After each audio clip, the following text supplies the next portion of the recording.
வணக்கம். என் பேரு கா பவன் ஹரி. நான் விருத்தாச்சலத்துல இருந்து வந்திருக்கேன். இன்னைக்கு நம்ம பார்க்க போறது பெலாவால் செய்யப்பட்ட உணவுகள்.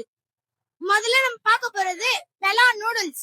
இதுல மைதா எதுவும் கலக்கல, சோ இது ஈஸியா டைஜஸ்ட் ஆகும். நெக்ஸ்ட் நம்ம பார்க்க போறது பெலா சொலை சாக்லேட்.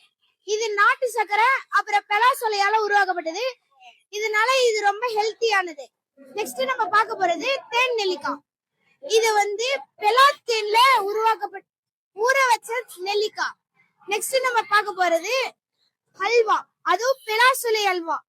இதுல நெய், பெலாசுலை அப்புறம் நாட்டு சர்க்கரை போட்டிருக்கிறதுனால ஈஸியா டைஜஸ்ட் ஆகும். குட் ஃபேட்டும் நிறைய இருக்கு. நெக்ஸ்ட் இதெல்லாம் உங்களுக்கு வேணும்னா 8870890107 நம்பருக்கு கான்டாக்ட் பண்ணுங்க. தேங்க்யூ.